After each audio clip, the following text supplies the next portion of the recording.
देखो पहले कहा प्राकृत संख्या क्या है, ठीक ना। इसको इंग्लिश में क्या बोलते हैं, नेचुरल नंबर। गिनतियों की संख्या को हम क्या बोलते हैं, प्राकृत संख्या। गिनतियों की संख्या को हम क्या बोलते हैं, प्राकृत संख्या। जैसे एग्जाम्पल 1 2 3 4 5 6 7, मतलब जहां तक लेगा हो जाए लिखा आ जाए, ठीक है भाई। उसी तरह है पूर्ण संख्या, जिसको इंग्लिश में हम लोग क्या बोलते हैं, होल नंबर। क्या बोलते हैं, होल नंबर।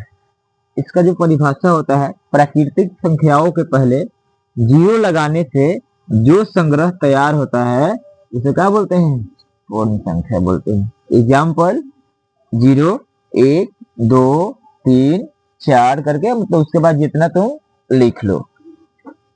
उसके बाद है सम संख्या, जिसको हम लोग क्या बोलते हैं इंग्लिश में, इवन नंबर बोलते हैं। क्या बोलते हैं, इवन नंबर।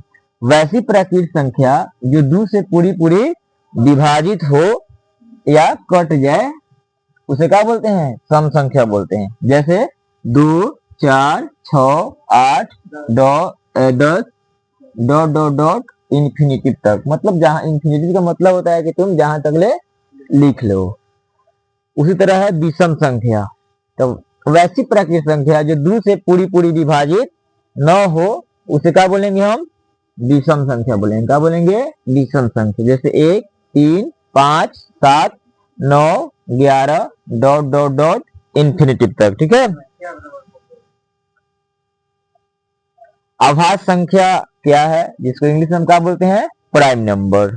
वैसी प्राकृतिक संख्या जो एक और किससे कटे, खुद से कटे, एक और ही खुद से कटे, वैसी संख्या को क्या बोलते हैं हम, आभास संख्या बोलते हैं। क्या बोलते हैं, आभास संख्या।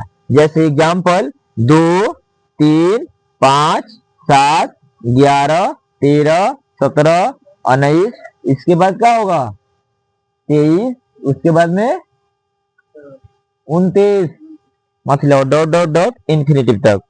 उसके नीचे है पूर्णांक संख्या क्या है, जिसको हम लोग इंग्लिश में क्या बोलते हैं, इंटीजर नंबर। प्राकृतिक संख्याओं के संग्रह में जीरो तथा ऋण पूर्णांक को, जैसे एग्जाम्पल देखो यहाँ पे -1 -2 -3 डॉट डॉट डॉट को शामिल करने से प्राप्त संख्या का मतलब होता है, प्राकृतिक संख्या पूर्णांक संख्या कहलाती है।